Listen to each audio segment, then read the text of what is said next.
You think nothing means empty, void, absence. No matter, no energy, no space, no time, just nothing. And you think something can't come from nothing, it's impossible. A violation of logic, of causality, of conservation laws. Something requires a cause, a source, an origin. You can't get something from nothing, but you're wrong. In quantum mechanics, nothing is unstable. The vacuum fluctuates, particles pop in and out of existence, energy appears and disappears temporarily, constantly. The laws of physics not only allow something from nothing, they require it. Quantum uncertainty makes nothing impossible. True emptiness cannot exist. There must be fluctuations. And those fluctuations can create universes. Our universe might have been born from nothing, a quantum fluctuation. No cause, no creator, no pre-existing anything, just quantum mechanics. And the laws of physics, operating on nothing, creating everything. This sounds crazy, but it's serious physics, defended by leading cosmologists, based on quantum field theory, general relativity, thermodynamics. The universe from nothing is not philosophy, it's science. I'm Leonard Susskind, and I've spent 50 years working on quantum mechanics and cosmology, and I'm going to tell you why the universe could have been born from nothing, what nothing really means, how quantum mechanics changes everything, and why existence might require no explanation beyond the laws of physics themselves. Let me start with what nothing means in physics. It's not what you think. In everyday language, nothing means absence, empty space, a vacuum. But in quantum field theory, the vacuum is not empty. It's the lowest energy state of the quantum fields.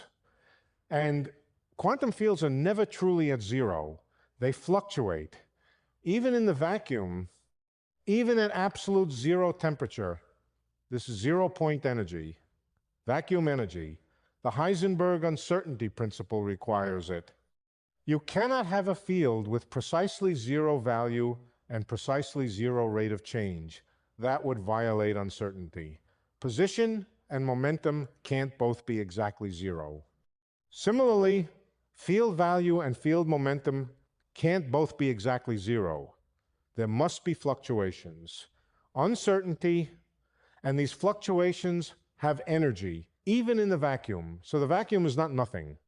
It's a seething foam of quantum activity, virtual particles appearing and disappearing, field fluctuations, energy borrowing from uncertainty for tiny moments, then repaying.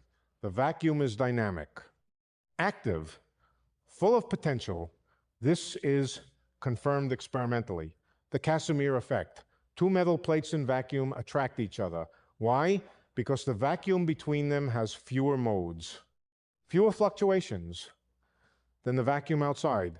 The pressure difference creates a force, measurable, real. The vacuum is not empty. It has structure, energy, fluctuations. This is nothing in quantum mechanics. Not absence, but minimal activity. The ground state still active, still dynamic, just minimal. Now, can you get something from this quantum vacuum? Yes. Particle-antiparticle pairs form constantly, virtual particles. Normally they annihilate quickly, recombine, return the borrowed energy, but near a black hole, one particle can fall in, the other escapes, Hawking radiation, the black hole radiates, loses mass, the energy comes from the vacuum, from nothing. Or consider the early universe, inflation, a period of exponential expansion driven by a scalar field, the inflaton. This field has energy, potential energy. As inflation proceeds, the field slowly rolls down its potential, releasing energy, creating particles, radiation, matter. The energy comes from the inflaton field. But where did the inflaton energy come from? From the vacuum, from quantum fluctuations. The inflaton field could have started in a quantum fluctuation, a temporary excitation from nothing. And if conditions are right, that fluctuation doesn't collapse. It inflates, grows, becomes macroscopic, becomes the universe. This is called quantum tunneling from nothing. The universe tunnels from a state of zero size and zero energy to a finite size with finite energy. The energy is balanced by negative gravitational potential energy. Total energy remains zero, or close to zero. Energy is conserved, nothing is violated. The universe is created from nothing by quantum mechanics. Let me explain this more carefully. In general relativity, gravitational potential energy is negative. Mass creates a gravitational well. Energy is required to escape. So the gravitational field has negative energy, matter has positive energy, but gravity has negative energy. They balance. For a closed universe, the total energy can be exactly zero. Positive mass energy balanced by negative gravitational energy. Zero total. This is crucial. If total energy is zero, the universe can be created from nothing. No energy is required. No violation of conservation. The universe is a quantum fluctuation with zero net energy, positive matter, negative gravity, canceling. This idea goes back to the 1970s. Edward Tryon proposed it. The universe, as a quantum fluctuation of the vacuum, most fluctuations collapse immediately, but occasionally one inflates, becomes a universe. Our universe, this is speculative, but consistent with physics. Quantum mechanics allows fluctuations, general relativity allows zero total energy. Combine them, you get universes from nothing. Now let me talk about the Hartle-Hawking no-boundary proposal. This is a specific model for the origin of the universe proposed by James Hartle and Stephen Hawking in 1983. The idea is that the universe has no boundary in time, no beginning. At the Big Bang, time becomes space-like. Near the Big Bang, the distinction between time and space blurs. The universe is finite but unbounded, like the surface of a sphere. A sphere has finite area but no edge, no boundary. The Hartle-Hawking proposal says space-time is like this. Finite in time but no boundary. No moment of creation, no singularity, just smooth geometry. How does this work? In quantum cosmology, you describe the universe with a wave function, the wave function of the universe. It satisfies the Wheeler-DeWitt equation, a quantum equation for the geometry of space-time. The Hartle-Hawking proposal specifies boundary conditions. The wave function is calculated over all compact Euclidean geometries, no boundaries. This gives a specific wave function, a specific prediction for the state of the universe. In this picture, asking what came before the Big Bang is meaningless, like asking what's south of the South Pole. There is no south of the South Pole. It's the southernmost point. Similarly, there's no before the Big Bang. Time doesn't extend past that point. The universe is finite in time, but unbounded. No beginning, no creation event, just geometry. This avoids the question of what caused the Big Bang. There's no cause, no moment of creation. The universe just is. Its wave function describes its geometry, including the Big Bang region. But there's no boundary, no edge, no before. This is radical. It suggests the universe requires no external cause, no creator, no prime mover. It's self-contained, described entirely by physical laws, the wave function, the geometry, nothing more. Now let me address the objection. Nothing means no laws, no quantum mechanics, no fields. How can quantum mechanics operate on nothing if nothing includes no laws? This is a deep question. The response is that the laws of physics are not things. They're not substances. They're descriptions, patterns, mathematics. They don't require existence. They're logically necessary, or at least they're the framework within which existence occurs. In this view, the laws come first, logically, not temporally. The laws define what's possible, what fluctuations can occur, what states exist, and given the laws, a universe can fluctuate into existence from the quantum vacuum, the vacuum defined by those laws. This is circular. The laws define the vacuum. The vacuum fluctuates according to the laws. The fluctuation creates the universe. Where do the laws come from? We don't know. Maybe they're necessary, unique, the only consistent set, or maybe they're contingent. One possibility among many, the multiverse, different regions with different laws. We exist in one with laws that allow universes, anthropic selection. Let me talk about Alexander Vilenkin's tunneling proposal. Similar to Hartle-Hawking, but different. Vilenkin proposed that the universe tunneled from nothing, quantum tunneling. In quantum mechanics, particles can tunnel through barriers, classically forbidden regions. A particle without enough energy to climb a hill can still appear on the other side, tunneling. The probability is small, but non-zero. Vilenkin applied this to the universe. The universe tunnels from a state of nothing to a state of finite size. The barrier is the energy required to create space. But quantum mechanics allows tunneling. The universe appears out of nothing, with finite size, finite energy, balanced by negative gravitational potential, net zero energy. The tunneling probability is extremely small, almost zero. But in an infinite quantum vacuum, even tiny probabilities happen. Eventually, an infinite number of times, universes tunnel into existence constantly. Most collapse, some inflate, become large, like ours. This is the tunneling from nothing scenario. It predicts a multiverse, infinite universes, all tunneling from nothing. At different times, different places. If quantum mechanics is eternal, we're one of those universes. Nothing special, just one quantum fluctuation among infinitely many. Now let me address quantum cosmology more generally. The field studying the quantum origins of the universe, it combines quantum mechanics and general relativity. Both are needed. Quantum mechanics for small sizes, Planck scale, general relativity for gravity, curved space-time.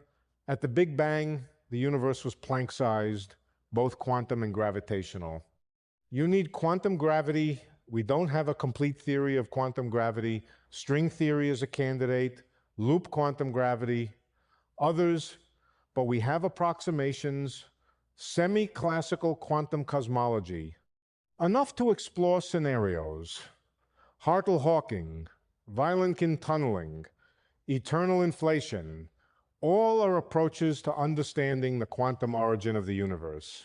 The common thread is that quantum mechanics makes nothing unstable, fluctuations are inevitable, and some fluctuations grow, inflate, become universes. This is not speculative philosophy. It's based on established physics, quantum mechanics, general relativity, verified experimentally, extended to cosmology, speculative in details, but grounded in real physics. Let me talk about inflation again. Inflation is key. It explains why a tiny quantum fluctuation becomes a huge universe. Without inflation, a fluctuation would collapse. Too small, too unstable. But with inflation, the fluctuation grows exponentially, incredibly fast. In 10 to the minus 35 seconds, a region smaller than a proton expands to meters or kilometers or more. The expansion is driven by vacuum energy, a scalar field, the inflaton stuck in a high energy state, false vacuum. This state has negative pressure, repulsive gravity, it drives expansion. Exponential. As the universe expands, the inflaton field remains roughly constant. high energy density. Constant. This is peculiar. Normally, energy density decreases as space expands. Matter dilutes. Radiation redshifts. But the inflaton doesn't dilute. It's a property of space itself. Vacuum energy. More space means more total energy. Where does this energy come from? From the gravitational field. Negative energy. As space expands, the positive energy in the inflaton increases. The negative gravitational energy also increases in magnitude. They balance. Total energy remains zero or constant. Energy conservation is maintained. In general relativity, energy conservation is subtle, but it works out. The universe can grow exponentially without violating conservation. This is how inflation works, and it's how a tiny quantum fluctuation becomes a universe. After inflation, the inflaton field decays, reheating. The energy in the field converts to particles, radiation, matter. This is the Big Bang, the hot, dense state, the beginning of ordinary cosmology, expansion, cooling, nucleosynthesis, galaxy formation, everything we observe. But the origin, the initial condition, is the quantum fluctuation. Inflation amplifies it, makes it macroscopic. The universe is born from nothing. Quantum fluctuation, inflation, reheating, Big Bang. This is the modern picture. Quantum cosmology plus inflation. Now let me address the philosophical implications. If the universe came from nothing, does it need a cause? Does it need a creator? Theists argue yes, everything needs a cause. The universe exists, therefore it has a cause, God.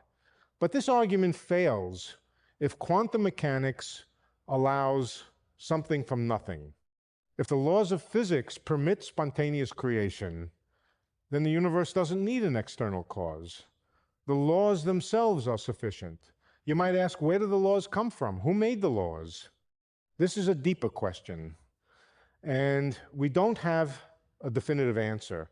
Maybe the laws are necessary, logically required, the only consistent framework, or maybe they're contingent. One option among many, the multiverse. Different laws in different regions, we don't know. But note that invoking God doesn't solve this. If God created the laws, where did God come from?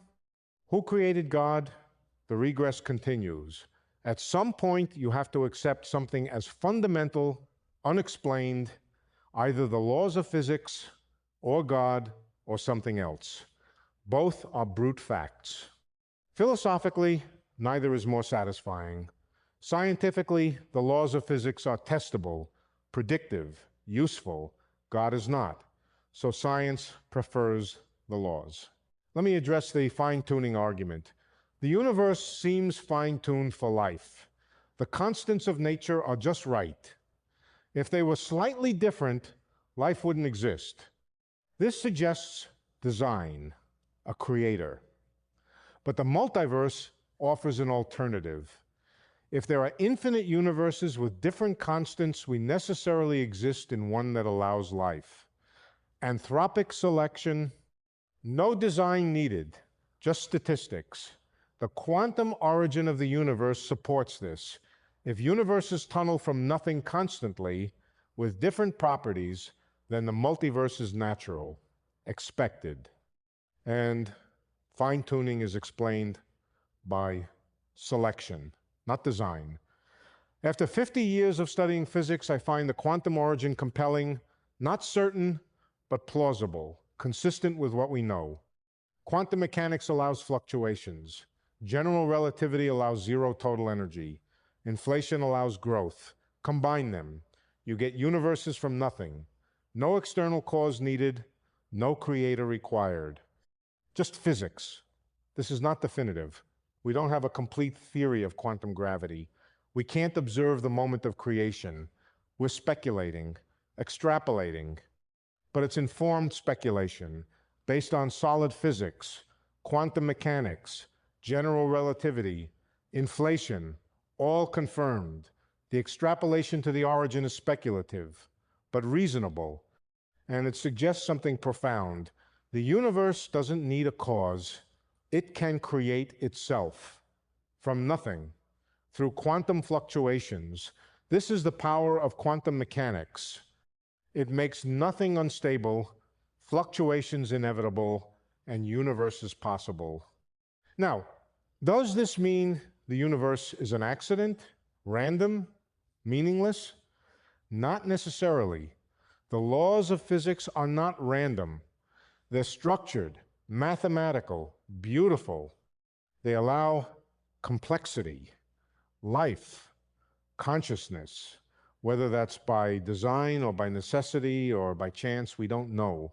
But it's remarkable. The universe exists. We exist. We can ask these questions, understand the cosmos, explore the laws. This is extraordinary. Whether the universe came from nothing or from something, it's here. And it's comprehensible. That's the real mystery. Not why is there something rather than nothing, but why is the something comprehensible? Why do the laws of physics work? Why is mathematics so effective? Why can we understand the universe at all? These are deeper questions, and they remain unanswered. But the origin?